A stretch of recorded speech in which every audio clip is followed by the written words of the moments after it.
Felicia thinks Mr. Bentley wants to marry her. Where did she ever get a dumb idea like that?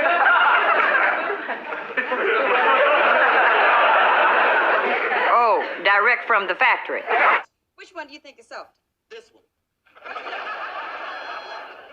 It may be soft, but at least it ain't hollow.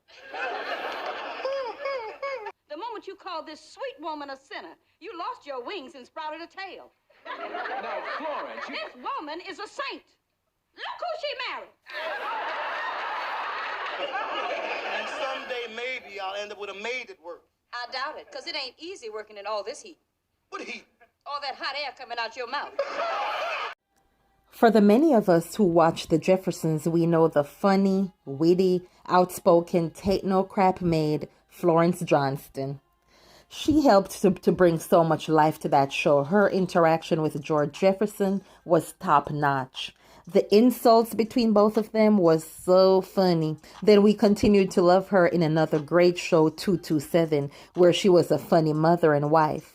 She was a part of two great iconic shows. She received 5 nominations for the Primetime Emmy Award for Outstanding Supporting Actress in a Comedy Series for The Jeffersons. Marla, she's just awesome. She was born Margaret Bradley on June 14, 1931 at Cook County Hospital in Chicago, Illinois. She's the middle of 3 sisters. She was raised in the Bronzeville neighborhood on the south side of the city. Her father was Douglas Bradley, and he was a native of Waterproof, Louisiana. He was a self-taught mechanic, and he owned an ice company.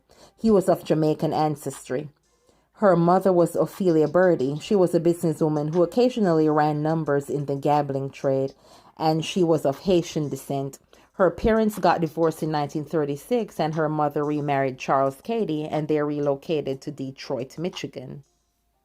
Marla attended Corpus Christi Elementary School. She graduated in 1945. After she graduated from elementary school, she went to St. Elizabeth High School, where she completed her freshman year and first semester of her sophomore year. She later transferred to Wendell Phillips Academy High School. Her father died when she was 16 years old, and she was sent to live with her mother and stepfather in Detroit, Michigan. While in Michigan, she attended Northern High School for a semester during her junior year. She later returned to Chicago and she was re-enrolled at Phillips, where she graduated in June 1949. Years later, she returned to Detroit, Michigan, where she attended Peters Business School. In 1963, she moved to Los Angeles to recuperate from an ulcer, and she started working for United Airlines. She first started acting in local Los Angeles black theater before she got her first acting job in the early 70s. She played in blaxploitation films like Sweet Jesus, Preacher Man, and Black Belt Jones. She mentioned that her daughter Angela was an actress too at one time. They acted together in plays, but her daughter was in the business before her. Her daughter was in Cleopatra Jones and Sanford and Son. At some point, she said her daughter decided that acting was not important, so she left and went to college. During her interview, Marla said that she was working at the Zodiac Theater. She had done 2 or 3 plays there. She was in the middle of production, and she heard they were casting for a new series, The Jeffersons. She went to the audition. She said she read the script, and it reminded her of her grandmother and her aunt in Chicago, so that's how she delivered it. By the time she got home, she got a call to come back, and the rest is history. Florence Johnston was born. Boy, I loved that show. I loved her in that show. I haven't seen her match yet. She was hilarious. She had the best one-liners. I remember an episode where George said, "Florence, your cooking tastes like dog food." Then Florence said, "That's because I'm cooking for a Chihuahua." Lord child, she was something. The first episode that she was in was when she came to interview for the job as the Jefferson maid. And she did that line saying, "How come we overcame and nobody told me?" That was hilarious. You live in this apartment, right? Uh-huh. And you got an apartment in this building too? Yes, that's right. Well, how come we overcame and nobody told me? Her boyfriend and her daughter was in the audience, and they fell out in the aisle laughing when she said that. She said Norman liked that line she did so much, and Norman came and said there were these two people who were so excited, but she didn't tell Norman that was her daughter.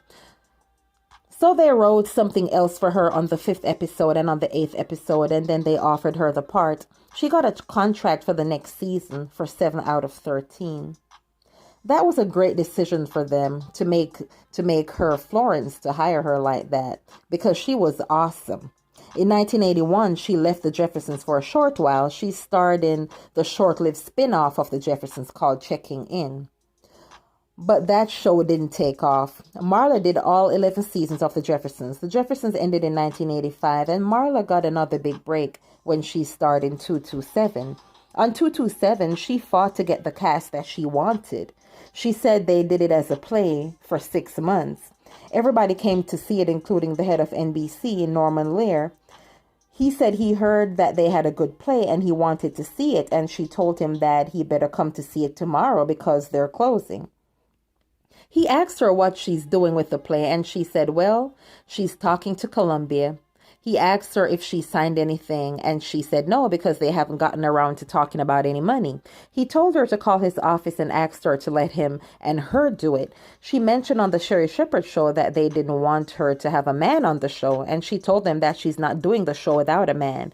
She said Jackie came in, a.k.a. Sandra, and she did an audition, and she loved her. She auditioned to play Rose and then asked if she could play Sandra. She said the network didn't want Jackie at first. They wanted somebody else to play Sandra, and she insisted that she wanted Jackie because that was going to work, and it sure did. Jackie, she was hilarious, and she later won an Emmy for playing Sandra. Choosing Jackie to play Sandra was a great decision. I can't imagine anybody playing Sandra any better than her child. Regina King played her daughter, and she said Regina was just like her real child. 227 had 5 great seasons. It aired until 1990. It's another sitcom we'll never forget. Years later, Marla teamed up again with Jackie Harry in The First Family, where Marla had a recurring role as Jackie's on-screen mother, Grandma Edie. She worked with Jackie again in the independent film Forbidden Woman. Marla appeared in many different TV shows, including The Fresh Prince of Bel-Air, Martin, Touched by an Angel, Judging Amy, ER, Southland. She had a recurring role in The Hughleys from 1998 to 2002. She appeared in Tyler Perry's Medea's Witness Protection in 2014. She starred in Grantham and Rose. The other day, I was watching an episode of Cold Case that she was in. She played all her roles really well. In 2021, she appeared in Days of Our Lives as Olivia Price. And that year, she was also awarded a star on the Hollywood Walk of Fame. Marla said they were turned down for that first year. I'm like, really? Marla is a legend. She is a living legend. Why would you turn her down for that the first time? But anywho, in 2019, she reprised her role as Florence, live in front of a studio audience less than a month before her 88th birthday. Marla was married to her high school sweetheart, Jordan Gibbs, from 1955 to 1973. They had 3 children, Angela, Dorian, and Joseph. Susie Garrett was also her sister. Susie, she played Sherry's grandmother, Betty Johnson, on the series Punky Brewster, for those of you who remember Punky Brewster. Marla is 92 years old, and she is still going strong. She hasn't quit yet. I have a lot of love and respect for Marla, and I hope she makes it to over 100 years old. She is definitely a living legend, and she is not forgotten.